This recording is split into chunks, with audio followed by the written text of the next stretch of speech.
Hello everyone, welcome to our YouTube platform JRF Adda. सबसे पहले तो आप सभी को प्यार भरा नमस्कार, गुड इवनिंग एवरीवन। सो दोस्तों, आज हम डिस्कस करने वाले हैं राजस्थान सेट का जो एग्जाम होने वाला है उसका सिलेबस को हम डिस्कस करेंगे।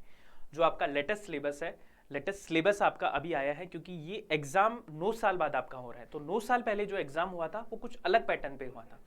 अभी जो आपका एग्जाम होने वाला है जो कि मार्च में संभावित है, अगले महीने से आपके एप्लीकेशन फॉर्म है वो आने लग जाएंगे। तो आज हम पेपर फर्स्ट यानी जो प्रश्न पत्र 1 है उसको हम डिस्कस करेंगे। उसका क्या सिलेबस है, क्या मार्किंग स्कीम होने वाली है, क्या पैटर्न होने वाला है, उसको हम आज के सेशन में डिस्कस करने वाले हैं। साथ में दोस्तों मैं आपको बताऊंगा कि पेपर 1 में आपको कौन कौन से टॉपिक पढ़ने हैं, ठीक है, कौन कौन से इंपॉर्टेंट टॉपिक्स हैं जिनको आपको करके जाना है जो एग्जाम में आपके आते हैं।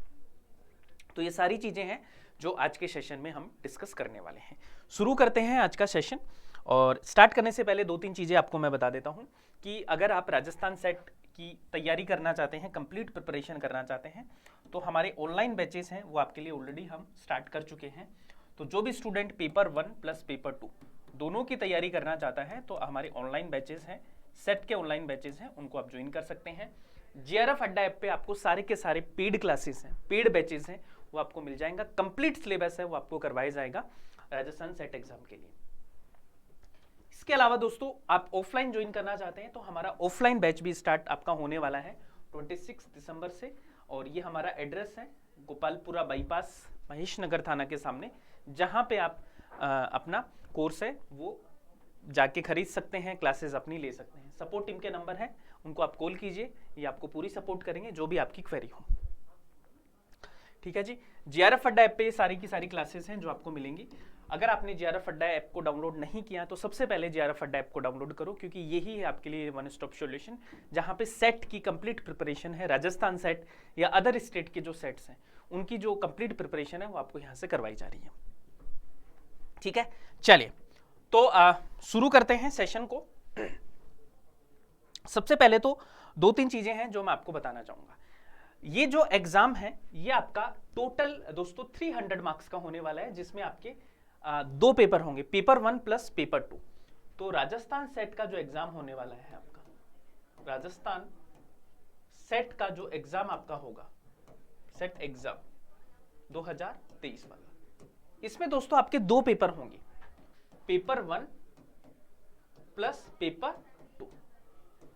अब ये जो 2 पेपर हैं, पेपर 1 में आपके 50 क्वेश्चन आएंगे, ठीक है, और पेपर 2 जो होगा आपका, इसमें आपके टोटल 100 क्वेश्चन आएंगे। पेपर 1 होगा दोस्तों ये आपका सामान्य प्रश्न पत्र है, यानी कि जनरल पेपर है, जनरल पेपर आपका होगा। और पेपर 2 जो होगा वो आपका किसका होगा, सब्जेक्ट का होगा, ठीक है, आपके विषय का, ठीक है, जिससे आपने एमए की है उसके विषय का। और ये आपका क्या है, सामान्य पेपर है आपका, सामान्य पेपर है आपका। इसमें आपके दोनों पेपर है दोस्तों, इसमें 10-10 यूनिट आपकी आएंगी। इसमें भी 10 यूनिट्स आपकी होने वाली हैं और इसमें भी आपकी 10 यूनिट्स आपकी होने वाली है, ठीक है, 10-10 यूनिट आपकी होने वाली है। और टोटल मैं मार्क्स की बात करूं कि कितने मार्क्स का आपका पेपर होगा, तो पेपर 1 आपका 100 मार्क्स का है और ये आपका 200 मार्क्स का है, ठीक है, मार्क्स का। तो टोटल अगर मार्क्स की मैं बात करूं दोस्तों तो आपके 300 मार्क्स का आपका कंप्लीट पेपर होगा। 300 मार्क्स का ये पेपर है जो आपका होने वाला है। इसके अलावा दोस्तों 2-3 चीजें हैं जो आपको और याद रखनी है। इस पेपर में आपकी कोई नेगेटिव मार्किंग नहीं होगी, नो नेगेटिव मार्किंग, ठीक है, गलत प्रश्नों के आपके नंबर नहीं कटने वाले हैं, नो नेगेटिव मार्किंग, ठीक है। तो टोटल 300 मार्क्स का आपका पेपर होगा, ठीक है, कोई नेगेटिव मार्किंग इसमें नहीं होने वाली है। अभी हमारा जो मुद्दा है दोस्तों वो प्रश्न पत्र फर्स्ट है, उसको हम डिस्कस करेंगे। जो पेपर 1 है जिसमें 50 क्वेश्चन आपके आएंगे, 100 नंबर का पेपर आने वाला है जो है आपका जनरल पेपर। उसके जो इंपॉर्टेंट टॉपिक्स हैं, क्या क्या आपको पढ़ना है उसमें, क्या आपकी स्कीम होने वाली है, उसको हम डिस्कस करते हैं दोस्तों। तो बात करना हूं पेपर फर्स्ट की, पेपर फर्स्ट जो कि आपका क्या है, सामान्य पेपर है आपका, जनरल पेपर है आपका, ठीक है, पेपर फर्स्ट। जनरल पेपर का मतलब क्या होता है, इसमें सारे सब्जेक्ट्स आपके आते हैं, जैसे आपका टीचिंग एप्टीट्यूड आपका आएगा इसमें, ठीक है, इसमें रिसर्च आपकी आएगी, रिसर्च एप्टीट्यूड आपका आएगा, इसमें आपका आईसीटी दोस्तों आता है, इसमें आपका हायर एजुकेशन आता है, पीपल डेवलपमेंट एनवायरनमेंट आपका आता है। ऐसे करके दोस्तों टोटल कितनी यूनिट आएंगी आपकी? 10 यूनिट आती है आपकी। कितनी यूनिट आएंगी? 10 यूनिट। अब 10 यूनिट है दोस्तों, हर एक यूनिट से आपके कितने क्वेश्चन पूछे जाते हैं? हर एक यूनिट से आपके 5 क्वेश्चन पूछे जाते हैं। तो टोटल आपके 50 क्वेश्चन है, 50 प्रश्न है वो पूछे जाएंगे। हर एक प्रश्न है वो आपका 2 नंबर का होता है, तो टोटल 100 मार्क्स आपके हो गए। तो 10 यूनिट है, 10 यूनिट से हर एक यूनिट से आपके 5 प्रश्न है जो पूछे जाने हैं। हर एक यूनिट से 5 प्रश्न पूछे जाएंगे। टोटल 50 क्वेश्चन, 2 मार्क्स का क्वेश्चन है, टोटल 100 मार्क्स का आपका पेपर होने वाला है। अब इसमें क्या क्या पूछा जाना है इसको हम डिस्कस करते हैं दोस्तों। सबसे पहले आपकी यूनिट आती है टीचिंग एप्टीट्यूड, शिक्षण योग्यता। अब शिक्षण योग्यता में आपको क्या क्या पढ़ना है वो आपको मैं बता देता हूं। देखो, एक तो टॉपिक आता है आपका level of teaching, most important topic है, ये आपको करके जाना है।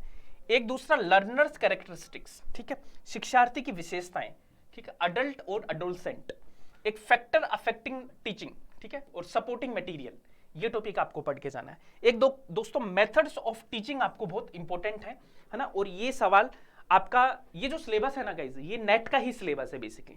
नेट और यूजीसी नेट का सिलेबस और सेट का सिलेबस है, ये ऑलमोस्ट सेम ही है आपको, ठीक है। बस यहाँ पे क्या होगा कि आपका जो लेवल ऑफ क्वेश्चन है वो थोड़ा सा डाउन होगा, नेट के कंपैरिजन में यहाँ पे लेवल ऑफ क्वेश्चन है वो थोड़ा सा डाउन होता है। तो पेपर यूनिट फर्स्ट की मैं बात कर रहा हूँ, यूनिट फर्स्ट आपका क्या है? Teaching aptitude. टीचिंग एप्टीट्यूड में आपके जैसे स्वयं Prabha, MOOCs, massive open online courses, ठीक है, ये सारी चीजें यहाँ के आपको स्वयं की फुल फॉर्म पूछी जा सकती है। स्वयं प्रभा में कितने आपके चैनल हैं ये आपको पूछा जा सकता है। जैसे हम बात करें स्वयं प्रभा में 34 आपके डीटीएच चैनल हैं, ये क्वेश्चन आपका आता है। स्वयं की फुल फॉर्म काफी बार आपसे एग्जाम में पूछी जा सकती है ना। आपको क्वाड्रेंट पूछे जा सकते हैं, क्वाड्रेंट पूछे जा सकते हैं स्वयं प्रभा के। इसके अलावा टीचिंग सपोर्ट सिस्टम, आईसीटी का प्रयोग पूछा जा सकता है। इवैल्यूएशन सिस्टम आपसे पूछा जा सकता है, ठीक है, सीबीसीएस ये आपसे पूछा जा सकता है, ठीक है। अभी रिसेंटली दोस्तों आपका नई शिक्षा नीति में परख है वो भी आ चुका है। तो ये सारी की सारी चीजें हैं जो आपको टीचिंग एप्टीट्यूड में मोस्ट इंपॉर्टेंट टॉपिक हैं जो आपसे पूछे जाएंगे यूनिट 1 में। टीचिंग एप्टीट्यूड से आपके 5 सवाल आने की संभावना है और 10 नंबर का आपका टीचिंग एप्टीट्यूड है जो आता है। तो यूनिट 1 में आपको ये चीजें हैं जो जरूर से करके जानी है सेट एग्जाम के लिए, राजस्थान सेट एग्जाम के लिए, ठीक है। पेपर 1 के हम इंपॉर्टेंट टॉपिक कर रहे हैं। उसके बाद में दोस्तों हम बात करते हैं रिसर्च एप्टीट्यूड में आपको क्या क्या पढ़ के जाना है। मतलब ये तो आप छोड़ के जा ही नहीं सकते।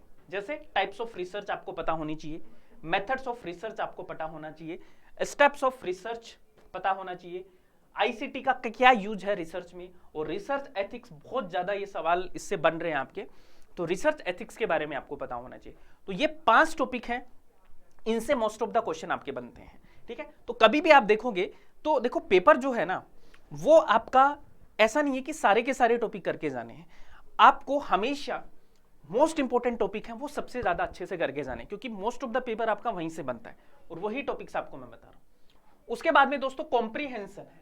कॉम्प्रीहेंशन है, इससे 5 क्वेश्चन आते हैं, बहुत ही स्कोरिंग है। रीडिंग कॉम्प्रीहेंशन को आप अच्छे से करके जाइए, है ना। न्यूज़पेपर वगैरह आप पढ़ते हो, थोड़ी एनालिटिकल पावर आपकी अच्छी है, तो 5 के 5 क्वेश्चन आप सही कर सकते हैं, ठीक है, कॉम्प्रीहेंशन में।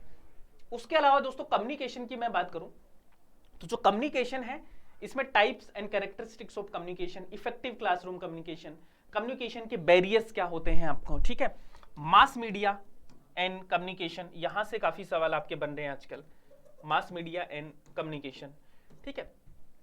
एक अभी जो नेट की हम बात करें तो हिस्ट्री ऑफ कम्युनिकेशन, यहां से भी आपके सवाल बन रहे हैं, हिस्ट्री ऑफ कम्युनिकेशन, संचार का इतिहास, यहां से पूछे जा सकते हैं। जैसे आपसे पूछा जा सकता है कि भाई यहां से कि पहला रेडियो कब स्टार्ट हुआ था, फर्स्ट रेडियो, ठीक है, आपसे पूछा जा सकता है, ठीक है। इग्नू जो है उसका एफएम चैनल का नाम बताओ, इस तरह के सवाल आपसे पूछे जा सकते हैं, ठीक है। इग्नू का एफएम चैनल कब स्टार्ट हुआ था, ठीक है। ज्ञान दर्शन किससे रिलेटेड, आप मुझे कमेंट करके बताओ सब लोग कि ज्ञान दर्शन किससे रिलेटेड है, ज्ञान वाणी किससे रिलेटेड। जैसे आपसे पूछा जा सकता है यहां से कि आपके जैसे ज्ञान दर्शन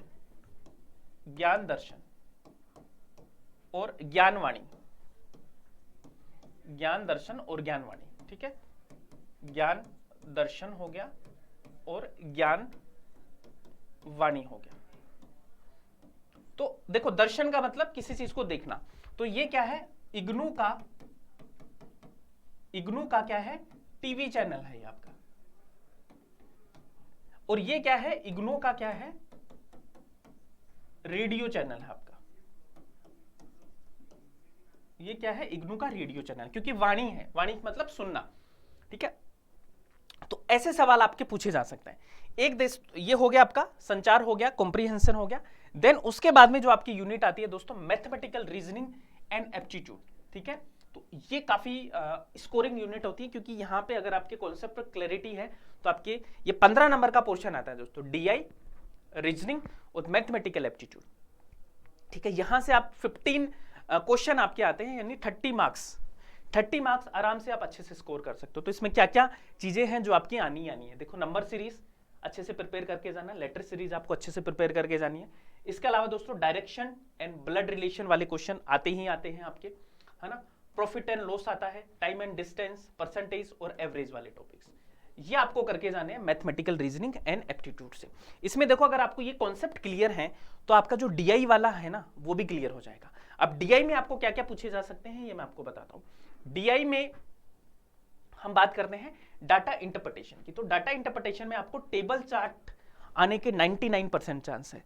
ज्यादातर आपको टेबुलर फॉर्म में ही चार्ट दिया जाता है, टेबल से ही आपका डीआई है वो बनने के चांसेस हैं दोस्तों। इसके अलावा bar chart, pie chart, line chart बनने के 1% चांसेस है, 99% चांसेस हैं कि टेबल चार्ट से ही आपका डीआई पूछा जाएगा, ठीक है, डीआई। इसके अलावा दोस्तों आपका लॉजिकल रीजनिंग, ठीक है। लॉजिकल रीजनिंग की मैं बात करूं तो अभी का जो लेटेस्ट ट्रेंड है उसमें इंडियन लॉजिक से बहुत सारे क्वेश्चन पूछे जा रहे हैं आपके, ठीक है। भारतीय दर्शन अगर 5 क्वेश्चन लॉजिकल रीजनिंग से आ रहे हैं तो दोस्तों 3 क्वेश्चन अकेले आपके भारतीय दर्शन से पूछे जा रहे हैं। तो भारतीय दर्शन को आपको बहुत अच्छे से पढ़ के जाना है लॉजिकल रीजनिंग वाली यूनिट में, ठीक है। इसमें आपको दोस्तों फॉर्मल और इनफॉर्मल फैलेसीज हैं, ये आपको करके जानी है। क्लासिकल स्क्वायर ऑफ अपोजिशन है, ये टॉपिक बहुत ज्यादा इंपॉर्टेंट है, ये करके जाना है। इंडियन लॉजिक मैंने बताया, प्रमाणा आपको बताया, ठीक है। अनुमान के प्रकार, स्ट्रक्चर एंड काइंड्स ऑफ अनुमान, यहीं से आपका ऑलमोस्ट सारा का सारा पेपर है जो बनता है, ठीक है। ज्यादा इंपॉर्टेंट क्या हो रहा है अभी के पैटर्न में, आपका भारतीय दर्शन है वो बहुत ज्यादा इंपॉर्टेंट है सेट एग्जाम के लिए। इसके अलावा दोस्तों आईसीटी है, आईसीटी में आप कोई भी पेपर उठा के देखोगे तो यहां से बेसिक चीजें बहुत ज्यादा पूछी जाती हैं और फुल फॉर्म्स है, एक फुल फॉर्म से क्वेश्चन आपका आना ही आना है, ठीक है। तो एक तो देखो फुल एब्रीविएशन है, वो सारी की सारी आपको करके जानी है। एक बेसिक्स ऑफ इंटरनेट आपको पता होना चाहिए, एक ऑडियो वीडियो कॉन्फ्रेंसिंग, ईमेल के बारे में पता होना चाहिए, digital initiative in higher education. दोस्तों ये जो टॉपिक है ये आपका देखो टीचिंग एप्टीट्यूड पे भी कॉमन है, ये आपका हायर एजुकेशन में भी पूछा जाता है, प्लस आपका आईसीटी में भी पूछा जाता है। ये 3 यूनिट है जहां पे ये कॉमन टॉपिक है आपका। तो digital initiative in higher education बहुत इंपॉर्टेंट टॉपिक है, इसको आपको अच्छे से कंप्लीट करके जाना है, आईसीटी वाली यूनिट में पूछा जाएगा। एक आईसीटी एंड गवर्नेंस, ठीक है, ये भी अच्छा खासा टॉपिक है जो आपसे पूछा जाता है, तो इसको भी आप अच्छे से पढ़ के जाना है सब लोगों को, ठीक है। नाउ अब ये है आपका पीपल डेवलपमेंट एंड एनवायरमेंट, ठीक है। यूजीसी नेट की मैं बात करूं तो यूनिट 9 में आपका आता है पर्यावरण, ठीक है, पर्यावरण।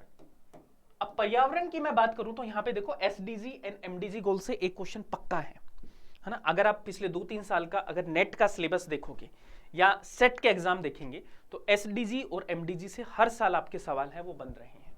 एक देश को क्लाइमेट चेंज और इसके socio economic and political dimensions हैं, यहां से आपके क्वेश्चन आने की बहुत सारी संभावना है। एक देखो पोल्यूटेंट है, उनका मानव स्वास्थ्य पे क्या प्रभाव पड़ता है, पोल्यूशन वाला टॉपिक मैं बोलूं ये बहुत ज्यादा इंपॉर्टेंट है, पोल्यूशन वाला टॉपिक, ठीक है, प्रदूषण वाला। इसके अलावा दोस्तों नेचुरल एंड एनर्जी रिसोर्सेस, ठीक है, यहां से आपको पूछा जा सकता है कि विंड एनर्जी में कौन सा स्टेट फर्स्ट है, सोलर एनर्जी में कौन सा कंट्री फर्स्ट है, कौन सा स्टेट फर्स्ट है, अभी सोलर एनर्जी पोटेंशियल कितना है हमारा, हाइड्रो और न्यूक्लियर एनर्जी के बारे में पूछा जा सकता है। जो एनवायरमेंट से रिलेटेड जो भी एक्ट्स और पॉलिसीज हैं गवर्नमेंट की, जो भी स्कीम्स हैं, जो भी गवर्नमेंट के इनिशिएटिव्स हैं, ये एक दोस्तों ये प्रोटोकॉल से हमेशा आपका क्वेश्चन आता है, पूछा जा जाएगा कि ओजोन से रिलेटेड कौन कौन से कन्वेंशंस एंड प्रोटोकॉल है, ठीक है। आपको ये जो COP27 है इससे आने की पूरी संभावना है, तो कोप 27 को बहुत अच्छे से पढ़ के जाना है। पूछा जा सकता है कि पंचामृत क्या है ना, पूछा जा सकता है आपसे पंचामृत क्या है। कोप के बारे में सवाल आपके आते ही आते हैं। कोप 21 से काफी बार सवाल आपके आ चुके हैं। अभी कोप 27 न्यूज में है आपका, तो यहां से सवाल आने के पूरे चांसेस हैं।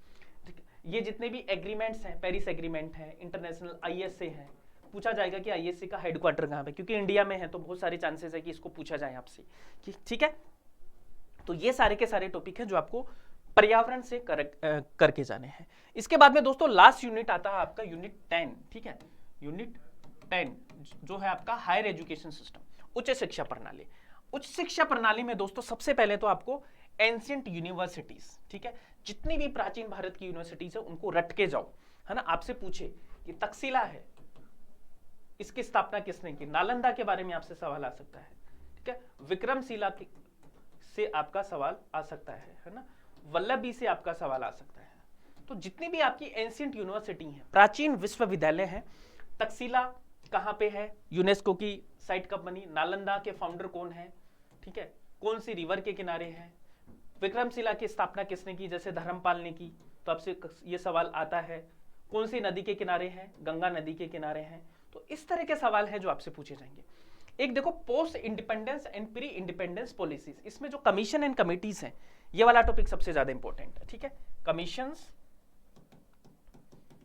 एंड कमिटीज वाला जो पोर्शन है, यहां से आपके बहुत सारे सवाल आते हैं, तो ये आपको अच्छे से प्रिपेयर करना है। एक देखो वैल्यू एजुकेशन, है ना, मूल्य शिक्षा से अगर मैं नेट की बात करूं तो बहुत रिसेंट जो आपके एग्जाम हुए ना, उनमें सब में वैल्यू एजुकेशन से आपका सवाल पूछा, मूल्य शिक्षा से। ठीक है, ये आपको याद रखना है। पॉलिसीज, गवर्नेंस एंड एडमिनिस्ट्रेशन, इसमें दोस्तों आपको क्या प्रिपेयर करना है, इसमें देखो एक तो क्या करना है आपको मैं बता देता हूं। एक तो जो मेन आर्टिकल्स हैं, है ना, संविधान के जो अनुच्छेद हैं, जो कि आपके किससे रिलेटेड है, एजुकेशन से रिलेटेड है, उससे सवाल आता है। एक आपके एनवायरमेंट से रिलेटेड है, उनसे आपका सवाल आता है। एक चीज तो ये, दूसरा जो सरकारी योजनाएं हैं, सरकारी योजनाओं में मैं बात करूं तो दोस्तों आपका जो शिक्षा से रिलेटेड जो भी योजनाएं हैं बेसिकली, उनसे यहां से सवाल पूछे। जैसे मैं बात करूं रूसा, राष्ट्रीय उच्चतर शिक्षा अभियान, यहां से आपके सवाल आते हैं। ठीक है, इसके अलावा दोस्तों जो भी जैसे आपका NIRF है, नेशनल इंस्टीट्यूशनल रैंकिंग फ्रेमवर्क, इससे सवाल आपका आ सकता है। QS वर्ल्ड रैंकिंग से आपका सवाल आ सकता है। ठीक है, तो ये सारे के सारे सवाल हैं जो इस पोर्शन से आपसे पूछे जाएंगे। तो ये सारे के सारे टॉपिक हैं जो आपको हायर एजुकेशन पे पढ़ने हैं, यानी यूनिट 10 में पढ़ने हैं। इसके अलावा दोस्तों अगर आपके कोई भी डाउट्स हैं, कुछ भी अगर आपको पूछना है पेपर 1 के रिगार्डिंग, पेपर 2 के रिगार्डिंग, सेट एग्जाम से जो भी रिलेटेड आपको इन्फॉर्मेशन चाहिए, तो आप कमेंट करके मुझे जरूर बताना, उसी पे हम आपके लिए वीडियो लेके आएंगे। और पेपर 1 प्लस पेपर 2 दोनों की तैयारी आपको रेगुलर बेसिस पे हम कराने वाले हैं। जो भी आप सेट एग्जाम की प्रिपरेशन करना चाहता है, ठीक है, सेट एग्जाम की अगर आप प्रिपरेशन करना चाहते हैं 2023 में, दोस्तों जैसा कि मैंने आपको एक वीडियो भी बना के बताया था कि 9 स्टेट ऐसे हैं जहां पे आपके सेट एग्जाम होने वाले हैं। ठीक है, उसमें से आपका राजस्थान भी एक है जहां पे मार्च में आपका सेट का एग्जाम होगा, या बहुत सारे अदर स्टेट्स हैं जैसे MP है आपका, है ना, वेस्ट बंगाल में तो नेक्स्ट मंथ आपका होने वाला है, जम्मू एंड कश्मीर में आपका होने वाला है, बहुत कर्नाटक, केरल, इन सब में आपका सेट एग्जाम होने वाला है। तो उन सब के लिए अगर आप प्रिपरेशन करना चाहते हैं, पेपर 1 प्लस पेपर 2 दोनों की प्रिपरेशन आपको करवाई जा रही है इसी चैनल पे। तो सब लोग सबसे पहले चैनल को सब्सक्राइब कीजिए दोस्तों, है ना, इस चैनल को आप सब्सक्राइब कीजिए और अपने दोस्तों के साथ में भी शेयर कीजिए, जिससे कि बाकी स्टूडेंट भी हमसे जुड़ पाए दोस्तों। ठीक है जी, तो सब्सक्राइब आपको कर लेना है चैनल को। ठीक है, सेशन पसंद आए तो लाइक और शेयर जरूर करना, बेल आइकन को प्रेस करना, जिससे कि रेगुलर बेसिस पे आपको नोटिफिकेशन मिलते रहे। सो आज के लिए इतना ही है। Thank you so much. Hope आपको ये सेशन हेल्प करेगा, पेपर 1 के सिलेबस को समझने के लिए आपको हेल्प करेगा। ठीक है, और कोई भी लेटेस्ट अपडेट आएगा तो आपके लिए मैं वीडियो लेके आऊंगा। ठीक है जी, तो आज के लिए इतना ही है। Thank you so much. Keep smiling and keep learning. मिलते हैं दोस्तों नेक्स्ट वीडियो।